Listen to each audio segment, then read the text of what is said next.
afternoon and good evening, everyone who is joining us today from different parts of the world. A warm welcome to all of you to this incredible, important, and insightful session on the power of allyship. Today, we gather here with a shared understanding of the challenges faced by the LGBT plus youth across different walks of life. It's a journey that resonates with many, regardless of the borders that may separate us. We embark on an open conversation with the voices of young individuals take center stage. These voices, drawn from diverse backgrounds and experiences, will collectively weave a narrative that underscores the undeniable power of allyship.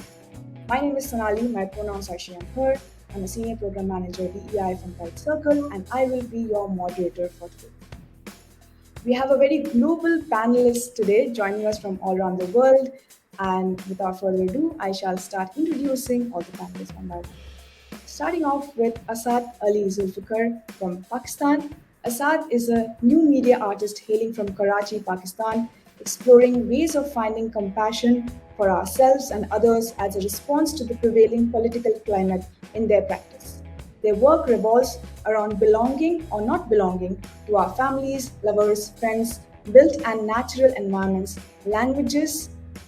Asad holds a BA in Communication Studies and Design from Habib University, Karachi, and their contributions have been recognized with the Prince Claus Seat Award in 2022. Welcome, Asad. Then we have Tessa Baksi from India. Tessa is into history, art, and literature. She's barely 20 years of age and currently pursuing bachelor's degree in English literature honors. She tries to seize every moment in the present for a better future. Welcome, Tessa. Hello. We also have a few more speakers that are joining in, and as and when they join in, we shall start with their introduction. So over to you. We shall start the discussions for today. As we are talking about the power of allyship, we will start this topic by deep diving into your stories of allyship. Can you please share how allies have made a positive impact on your respective journey? I would like to start off with Asad. If you want to take this on. Sure.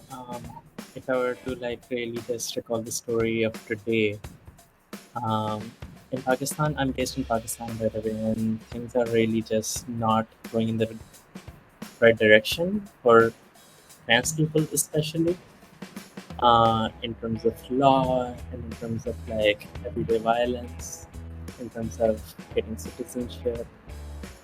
Things are bad with the capital D, and that is unfortunately the trajectory that we are heading towards, and it makes every day really miserable because we're still here and we still have the goals that we want for ourselves, whether that's citizenship, whether that's accessing gender-affirming care or loving communities. And when bad news comes to you on a conveyor belt, everyday life becomes really, really miserable. We still need to do the things that we need to do, and it's just that robs us off of the motivation of carrying things forward, carrying the business of living. And I think that's really where allies make a huge difference. If I were to give the example of today, I was just at a while ago at a poetry event, and I needed something as simple as a pencil. And this poet that I met right there and then, who I did a little bit of rehearsal with, just enough. I don't usually introduce myself with my pronouns, and I don't introduce myself as a trans person either. I just let it be and let them pick on it, just like how gender works for cis people, right? So why do I have to always come out and have that part of my identity become part of my introduction when it's really just one part of my identity and there is so much more? Yeah, I did a little bit of rehearsal and I just shared this poem with her in which transness was kind of a giveaway, and she picked up on it, and I didn't have to come out to her. When she not only picked up on it, she also... See, the thing is, with allies, if you have a queer person or a trans person who's part of your family, who's somebody who's really close to you, you just act differently when an action is required, you sort of have a better idea of what is needed to be done. And in this case, it was something as simple as like, you know, we're both at this space which is super, cishet male dominated, and I'm just really uncomfortable navigating it. And she steps up because she knows that she is being perceived as a cis woman, um, which is, established identity. Unlike me, who exists as a gender confusion, who those folks are folks who really stick to gender, or and really just don't question, the inherent, like the internalized transphobia that comes with it, comes with living in this part of the world. um, yeah, all she did was really just step up for me, even though I didn't really ask her to. And she told me, "Yeah, I get it. You don't have to ask." Um, she explained herself a little that, yeah, I have a cousin who's trans, and I know what her life is like. Um, I know what daily navigation is like for her. And I was just like, well, thank you. Your presence is appreciated. You paying attention is appreciated and needed. I took it. I needed it. I do need allies to step up because I'm kind of getting tired of stepping up for myself all the time. It gets a little exhausting. I still do it. I will still do it. But allies showing up in the smallest of ways, and by just simply sometimes paying attention, is enough. If I recall this one time when I was at a residency which was like filled with cishet folks, and I had a very hard time working with somebody there who was very clearly queerphobic and very adamant about it, and in my face about it as well. I was pretty upset that I had to work with her, and nobody around me actually understood why I'm so upset. Um, and Ella showed up. And how did he show up? Just by holding space of listening. This is the thing. Queer loneliness is an epidemic. And loneliness isn't the fact that you don't have a lot of people around you. It comes from having a lot of people around you and still feeling like nobody really understands you. And both of these examples of allyship that I'm giving right now are people who pay attention and heard me out. And that's how they knew what needed to be done. And that's what it took to just make me feel like I'm not as alone as I think I am. Because there is this one person that I could go to who could understand. This one person who would step up for me. And sometimes that just looks like, I'm going to park my judgments aside, I'm going to take some time out, and I'm just going to hear you out. I'm going to stop myself from jumping into suggestion or solution mode, and I'm just going to hear you out. Because I also trust you. I trust you to also, this is the thing about sometimes people with the best of intentions kind of remind us of the violence that potentially exist as a threat outside of us, as if we don't already know, as if we have not known it the moment we came into our queerness. We know what's at stake, and having that not repeated to us as a reminder really helps, because I know what's out there. What about what's in here? Are you going to remind me of threat, or are you going to step up and protect me from it? Makes a huge difference. That's really powerful, Asad. I captured some really interesting pointers from here where you said that we always, when we're talking to people and we're looking at allies, we're not really looking at people who want to tell us things we already know, or come from a solution driven mindset per se. We're looking for people who want to hear us out, who support us, and like you said, multiple times, I do agree, showing up, stepping up, and paying attention, right? And that was like really powerful. So on that note, I'm also going to ask Tessa, what are your thoughts, and if you would like to share some of your stories? on how allies have made a positive impact on your life. Hi, I'm gonna start with a very old story, and like I didn't even know I was not in. I was a kid. Okay, it was like when I was 5 or 6 years old, and my grandparents were talking about Section 377, and I had no idea what it was. And I asked my grandmother, "What you guys are talking about?" And she came up with a very good analogy for a 5 or 6 year old kid to understand. And she kind of said like, let's say there are many people, and few like vanilla ice cream, few like chocolate, few like strawberry.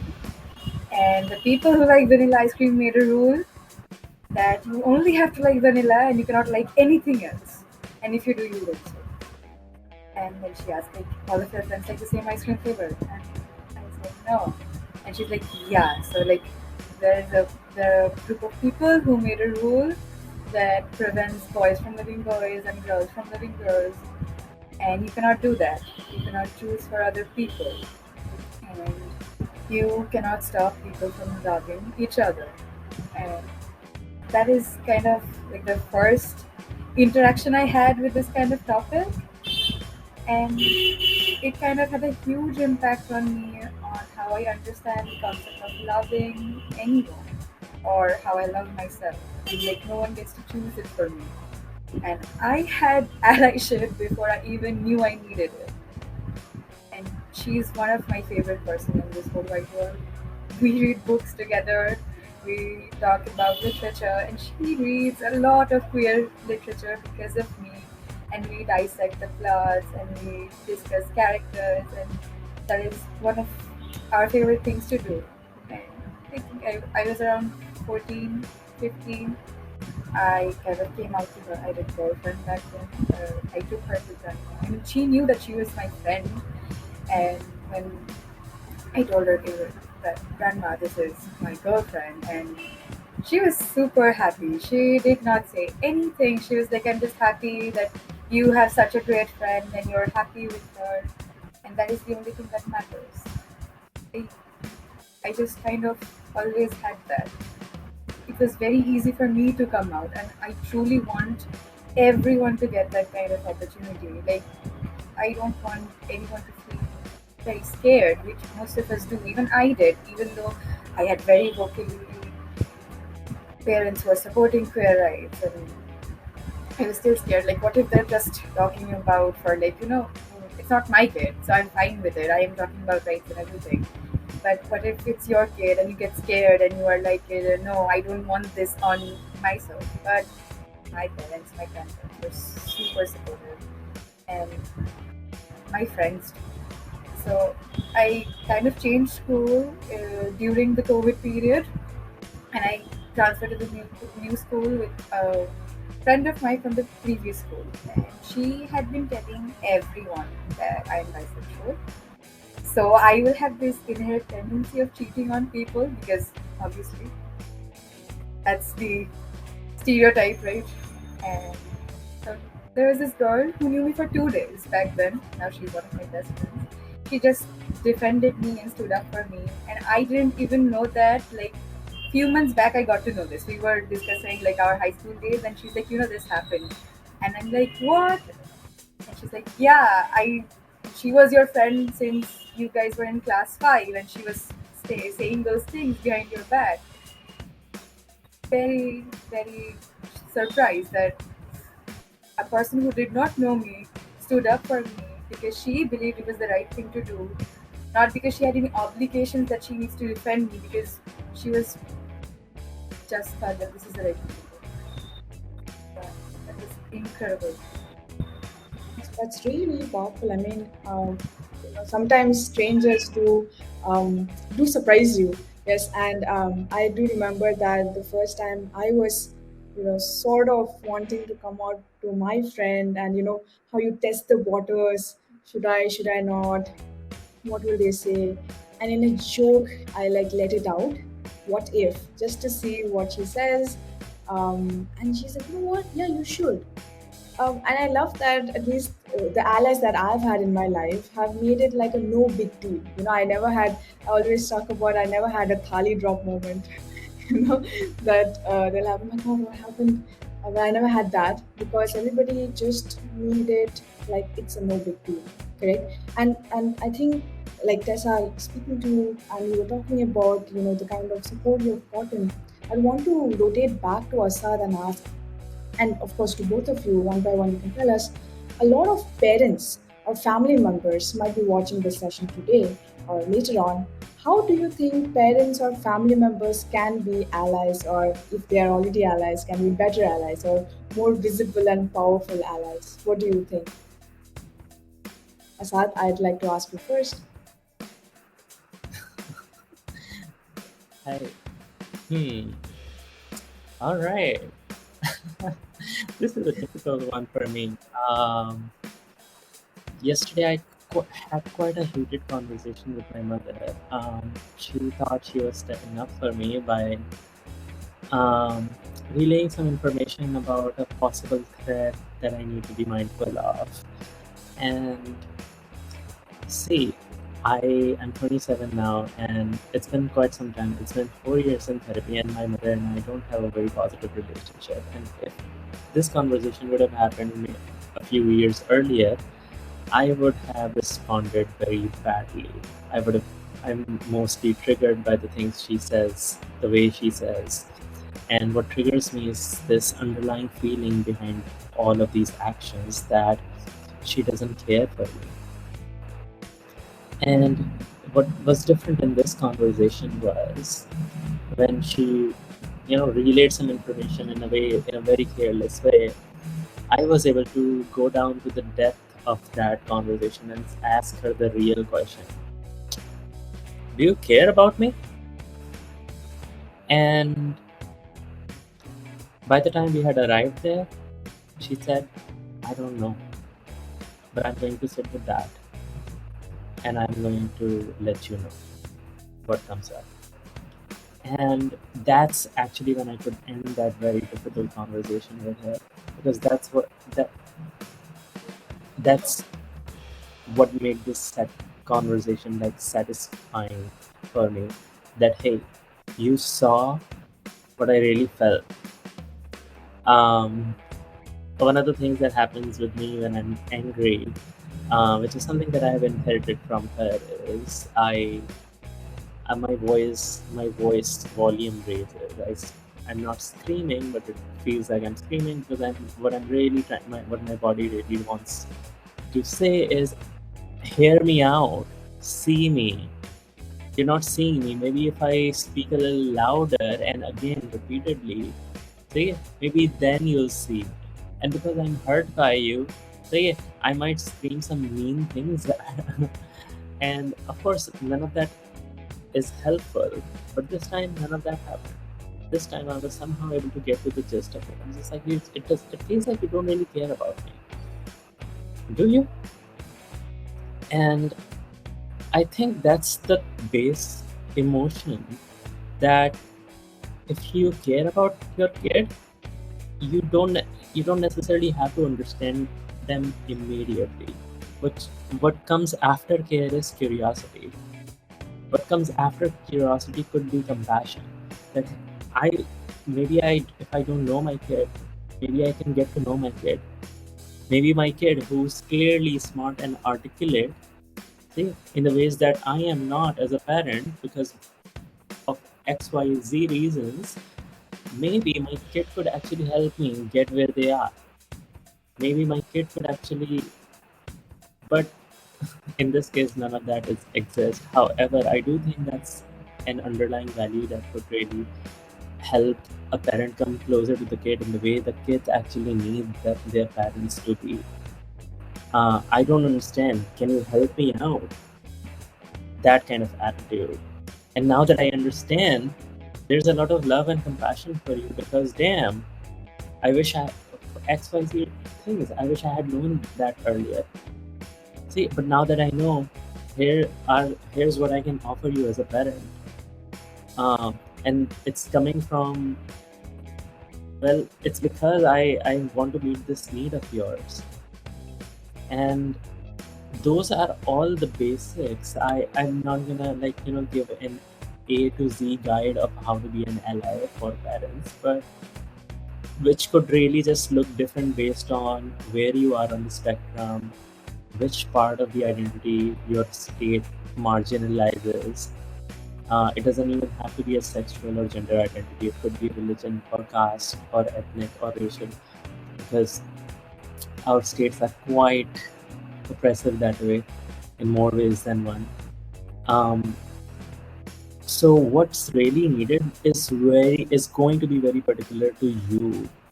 And how do you know what that need is? When you want to know it, and when you know it, just how do you respond to it? That's, I think, how parents, partners, caretakers can really care for you.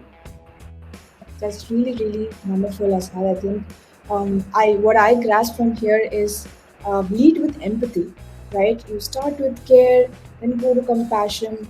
Try to understand where your kid, your family member, your friend is coming from, and um, you know read, learn more about it, listen, show up, and we are not really looking for, like you mentioned, people to come up with solutions, but we are just looking for people who are empathetic and at least try or are willing to understand, right? So on that note, we have our third speaker who has joined. Hey Sophie, welcome on board.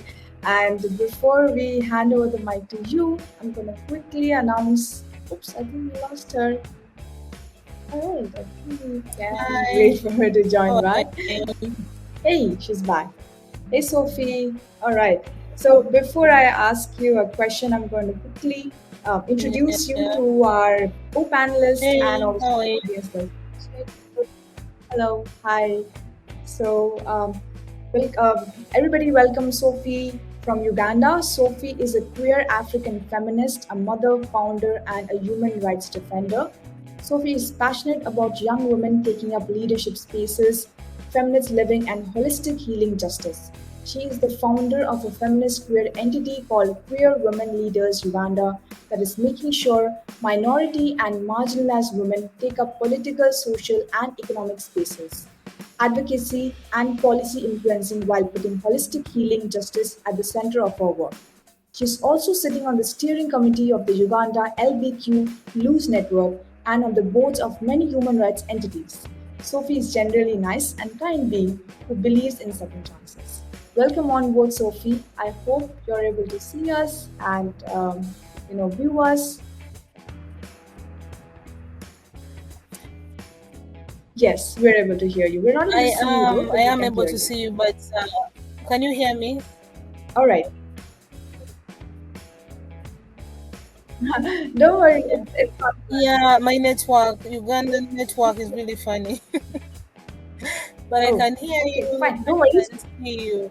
Like if I'm to put the video, I can't put the audio. So, and Asad, thank you so much for what you shared. It's really moved me.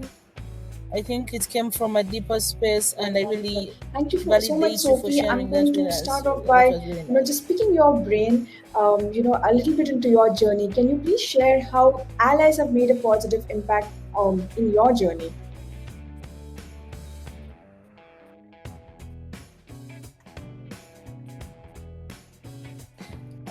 So I think personally, what has actually made us move as the queer community in Uganda is allyship. Because the law doesn't favor us, nothing really works for us as it should. So if you don't actually do networking, partnerships, and allyship, you actually end up somewhere not even helping or serving the community. So, because what I've noticed, like the aha thing for me, one of the aha things for me is that when allies speak, when mainstream speaks for minority and marginalized groups of people, actually the government hears, or even donors hear. But when I actually go as a disabled queer woman and go and say, I'm speaking, maybe we should have access points here, we need to treat us fairly, they actually never listen. So that's how I actually sometimes be like, okay, I need allies to actually go and speak for me sometimes. So when Asad shared about the aspect of like, can you just have empathy? Can you just be there for me? Can you just taking the moment, like enjoy the journey of learning to actually love me as I am. So we have had allies who have actually done that for us. And we've actually seen a lot of progress as a movement of even getting in touch with different ministries of government to actually work with us or offer services because of the allies we've created along the way. So for me, as a leader in the community, the Uganda community, I actually give a lot of thanks to Allyship and the networks we've created through the years, because both international, national, and even regional allies always have a word to speak for you somewhere where actually you're not allowed in the space. Because you look in Uganda, I'm not allowed to actually go to a government meeting, because if I say I'm a queer woman or I'm a lesbian woman, you'll be chased out. So if I have an ally or an MP that I've actually helped in to take up leadership space, if I have a local woman who is in politics, they actually can take a message across to talk about minority and marginalized men not to be left behind. And then we see a whole intersectional aspect of like you're now being included in the programming because you have an ally in the space who is pushing for your agenda. So for me, Allyship has done a lot of amazing work That's for really, me. really, So I will not, pathbreaking. What I really got Thank from you. Sophie is that allies help spread the message louder. It amplifies your voice. It pushes you forward. And as someone who wants to be an ally, we want you to love people as they are, right? Like you mentioned, if I have to quote you, love me as I am, right? So thank you so much, Sophie, for sharing that wonderful, wonderful way of looking at allyship. I'm going to go back to Tessa. Tessa, you've mentioned some interesting things about your journey so far. Do you have any aha moments that you would like to share with us? I know that you've already mentioned about your grandmom and your parents, and someone who you didn't even know was an ally, but something which is a very interesting thing closer to your heart, which made you go aha, that aha moment. Is there anything you would like to share?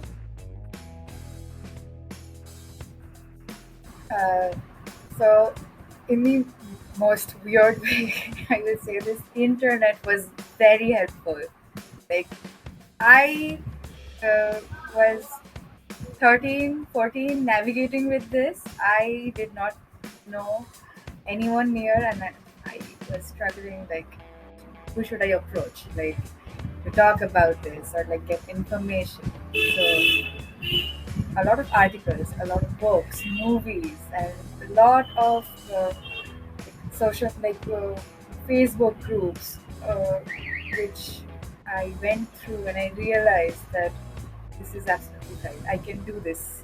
I don't know them, and they're there for me. I had a lot of internet friends who helped me, who I've never met in my whole life, like from different countries, different time zones. We still talk, and I will probably never meet them, but they were there when I was discovering I needed to talk to someone. And a lot of people are very skeptical about internet friends, like when I was in my early teenager, people were like, don't make internet friends, they're bad, they will like steal your password and stuff like that, the things you usually get from like older generations. But I only got good friendship and support, and they were just listening to me, and it was very nice. And if I have to talk about like someone standing up again, I have to bring up my dad. He's a very funny dude. And so one of his colleagues had read an article on me which was published on some website which dad shared on his Facebook, and he approached dad and he was like, you need to take your daughter to a psychiatrist. Bisexual is not okay. She has a disease and stuff like that. And she needs to be confirmed whether she has it or not. So as a response, my dad said, "Vijay, are you sure you're straight? Just go to a psychiatrist to be confirmed." And dude could not say anything back to my father. He just dropped the topic and just left. I think it is hilarious, and it was really nice. Like, he would do it with such a smiling face. He was not screaming or doing anything. I just really love that, and it can be done with empathy and passion. You don't need to be enraged. I know there is enough rage in us to ignore the world sometimes because nobody's willing to listen. But when there is people there listening to you and trying to communicate, that kind of does everything. So all the internet friends I had then and I have now, like, thank you. Even though I will be never see you in real life, or I may, I don't know. But thank you for always being there and standing up for me, or just sending me cute memes, even like to make me feel okay. So I saw a very cute bisexual meme. So like, there's this very popular meme of like Joe Biden as so yeah. So those kind of things make you feel normal, like you're not being ostracized by the society, and make you feel comfortable in it. That's extremely sweet, and kudos to your father for standing up to you. And I think what he said is something that we always think when we are asked questions like, "Are you sure? Is this not a phase?" And do you want to like talk to someone, read up about something, and lovely to know that your internet friends, people you don't know, have made such a positive impact in your journey, and as being powerful and visible allies. Also, interestingly, you shared that they share a lot of memes, and I think during Pride Month, I saw that a lot of my friends who I've been friends for a long time, but I never really knew if they were allies or not. Not you cannot have all conversations with all of your friends, but I would see that they were sharing a lot of things about pride when the same-sex marriage judgment case was ongoing, and it was being live streamed on YouTube. I saw a lot of people talk about that very positively, and that's how I got to know that they're actually allies. Otherwise, I would have assumed maybe they're not, or even not even had a conversation with them. So on that note, I'm going to ask Asad.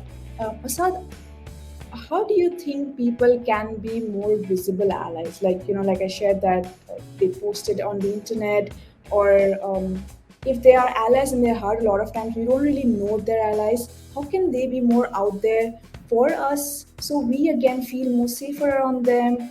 We're able to be ourselves around them. Do you have any thoughts around that? Or any stories that you want to share? Okay, I think you're on mute. Sorry, yeah. Oops. Okay, I'm guessing it's gonna join right back in. Am I? Back. Yeah, you're back. Hey, Oh, over to you. yeah, I was just thinking about, so the thing with Pakistan, right? It's just that visibility is quite a double-edged sword, not just for queer people, but also for literally anyone who takes a stand for queerness. And what I have found so effective are not just queer people, but also allies that act in ways which escape the eyes of the oppressor, because that's what makes it effective. Allies in invisible ways, allies in ways which are not necessarily loud, but rather subtle and just at the right moment and just enough. If I were to give an example of it, it would be being at a party and not laughing at a misogynist joke. Saying or just giving that look that, yeah, this is not acceptable. This is not acceptable around me. This is not acceptable with us. I'm going to take a step back. And because as queer people, we are always watching. So many of us are hyper vigilant. We are looking at cues because we are always like trying to be safe. There's anxiety telling us that a million things about the lack of safety around us, and we're always reading into things, aren't we? So when somebody takes a step back, when somebody gives even a slightest of hint that this won't fly with us, that's allyship in action right there. And it doesn't necessarily mean that you have to go out of your way to post anything with the rainbow flag necessarily. However, I know you're an ally. I know that because you've made it known. Sometimes, a lot of times actually, a lot of allies are actually queer people in the closet. Queer people who just don't want to admit that they're queer right now. And I love that, because if there is queer phobia and they are queer and they present themselves as allies, they won't participate in it.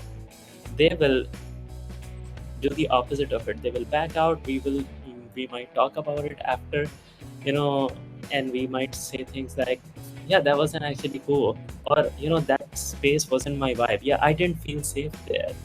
All of these subtle ways. Sometimes when some bad shit's going in the country, and you kind of just tell your friends that, yeah, I'm in a crap mood because of what's happening around us. They might not necessarily have to keep in touch if they're really straight people, because straight media and straight algorithms are different than ours. They might miss the news, but they can hear you out, and they can tell you, yeah, you know what, that does happen and that sucks, or I didn't know that happens, but that's really bad, and it's totally understandable why it's making you this upset. What can I do for you? Really just asking that question, what can I do for you? How can I make you feel safe right now? How can I make you feel belonged right now? I see that you don't feel like you belong here. One of the things that actually triggered like suicidal tendencies, I can speak for myself and me, is that, if this total sense of disbelonging, that I don't belong exactly where I am, and I'm never going to belong here. And if that one person can create the most subtlest sense of belonging by doing something like taking me home, on our way back, right, riding together, or just asking really what's my particular need right now, just to feel good. One time it was just climbing up a tree with me. One time it was just saying, hey, you can always come over, just hit me up. These ways which actually center me and my needs, as opposed to showing the world that I'm queer friendly, I support queer rights.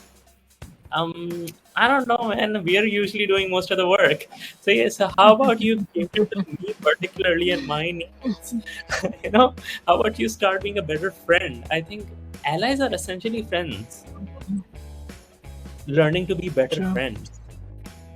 And yeah, when I say how can you be a better ally, I mean, we never really say be a louder friend, right? Friendship does not have any flag. Friendship does not need, a post that needs to be shared in order to make a political statement, right? Friendships are political that way. Allyship is a political, thing. It's but at the base of it is friendship. And if we can just learn to be better friends with each other, we are already being each other's number one allies. Yeah, true. Go ahead, Sophie. You want to share something? No, I'm saying that there is, like, Asad is preaching. Like, it's nice, like, preach, like the points are really coming out and they're hitting. Because what we are noticing is that most people think by showing up on social media or showing up on a pride parade or showing up and then putting all the flags up, that is actually allyship. But even the smallest things actually create a lot of difference in our lives. Like you just showing up when I'm in my house and maybe I've had a homophobic attack, and you just come and sit in my sitting room and keep quiet and just be there for me quietly. That is, for me, is allyship, and that's friendship. And like that, there's something that Asad mentioned where, like, if actually we can actually normalize the aspect of, like, you're not saying that because I have a friend who is a lesbian, so I'm supporting lesbian rights, or I have a friend who is gay, so no, just be my friend. You don't have to give me a title. You don't have to put me in a box. Just be my friend. I'm Sophie Caro. Yes. Sophie Caro is my friend. You're not Sophie Caro's friend because she is queer. That actually, for me, is a bit shallow. Like, just be my friend. You don't have to wave the flag. I already know that I got you. You're my person. I already know you're in my corner. So, but of course, we still need the whole visibility part of it. So we can't leave that aside. So we need those allies who actually do the visibility part for us, because sometimes you can live in a country that is very, very, very horrible and very, very violent. So you need those allies to actually stand, like you need to hide behind them sometimes to actually push an agenda. So yeah, we need some of them who make noise. But we recently had a scenario when the Anti-Homosexuality Act passed. We had a national coalition for human rights defenders. They have been our allies for a long time. And when it was passed, they didn't release a statement. And personally, I understood why. Because the politics in Uganda is super funny. If you come out as a mainstream ally and say I'm supporting queer rights, the government will literally track you and try to block you up and close you up. So I understood where their issue was coming from, like the conflict of interest. But most of us didn't understand that. Most of us were like, how can they not? You're supposed to come out here and say, you get it? But sometimes you need to understand what the allies have to lose. You need to have the part of like humanity, of like, what do they have to lose if they actually stood up in a country like Uganda or Ghana or Nigeria and said, I'm supporting gay rights. Trust me, they will close you up. They will freeze your bank accounts. And yet they don't only serve us as queer people, they also serve as a marginalized and vulnerable groups of people. So you end up making other people lose out, because so sometimes we have to be a little bit kinder to the allies, especially the ones who are more pronounced. When some things come and they're between a rock and a hard place, let's be more kinder to them, because they really have, sometimes I have a lot to lose. So even you as a human being, I could be here and then something happens to me and I'm like, what do I have to lose here? So I choose survival, like it's a survival instinct in us. So we need to be kinder to some of the allies. Yeah. That's really wonderful. I think what I get from this, and I'm hoping that the audience also gets, is that we need all kinds of allies, right? And like we have all kinds of people and all kinds of friends around us. Some of our friends are extroverted, some of our ambiverts, some of our introverted. That's how they communicate and show their support. And even in terms of allyship, we have visible allies, loud allies who are just out there making a noise and standing up. But we also do have allies who are not so visible, but are doing their bits in smaller spaces, in a more individual capacity. And so we need both of them to work with us, depending on the situation, depending on where you are. I think you can always be an ally. At the end of the day, you're a friend. So look at us like that, instead of our sexuality or our gender is just one part of who we are. Yeah. All right, perfect. So I think I think somebody was requesting to speak. I'm not entirely sure, but slowly we're moving towards the end of the session today. And before I, bring it to an end, I'm going to want to end it with one note, right? So, according to you, both Asad, Tessa, and once Sophie joins back, and I can ask her, whoever is watching this session today, if you want them to take away one thing that they can practice, that they can understand about being an ally, or maybe how an ally can create a safe space, what would it be? Okay, Sophie has joined. I'm going to quickly repeat the question. Sophie, we're going towards the end of the session, so I want all of you to answer one question. Whoever is watching the session today, if you want them to take away one thing of what they can do today to become a better ally, or even to create a safe space for all of us, what would it be? Safe space? Sorry, can you repeat? Okay. Yes. Can I go first? Yeah, please go ahead. Can I go first? Yes, please. Okay. So one thing, it's not one thing, okay, one sentence that they could actually take away is, with allyship, you need to learn to understand, you need to learn to appreciate, and then you need to learn to demonstrate what you're actually trying to stand behind.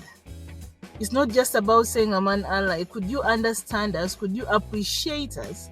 Could you actually now, can we see you and the allyship? It may not be in public, but even in our own personal spaces. So yeah, for me, that's my my last words. Let's appreciate each other, the different diversities, the marginalization. Let's stop creating minorities under minorities. Like, what the hell? Tomorrow we may even sorry. tomorrow tomorrow we may even end up having another minority under minority under minority. Like, let's stop doing that to ourselves. Like, let's just appreciate each other. Let's understand each other. Let's just coexist, because at the end of the day, we're all human beings and we're actually living. So let's just enjoy the moment of living. Yeah. That's really, Thank really you. wonderful. Thank you so much for sharing. So I'm gonna repeat because that was so powerful for whoever has missed. Understand, appreciate, demonstrate. Yes. And I think we have Aveen who's trying to join. Aveen, you hear us? Hi, yes, I can hear you if you can hear me too. All right, wonderful. Thank you so much for joining, Aveen. So, I can quickly introduce you to our audience out here. Aveen Sunar is joining us from Nepal.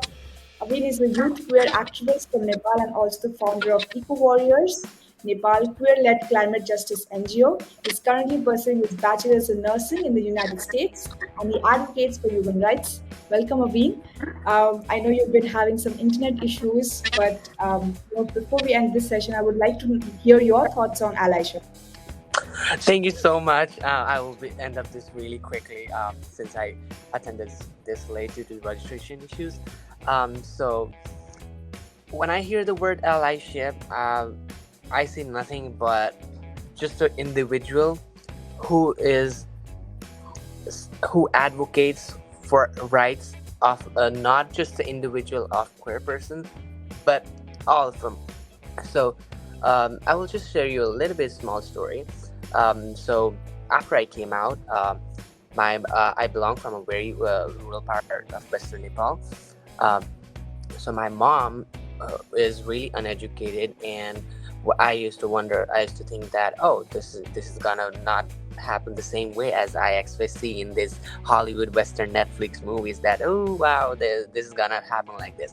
But yeah, when I came out, everything went really disaster in my family. But then later on, my mom ignored all the societies and accepted me. But not only that, once I organized the first ever Pride Parade in my city, I was expecting really homophobic things going on. But what happened exactly was my mom showed up out of nowhere with a rainbow flag and with a big signs of things.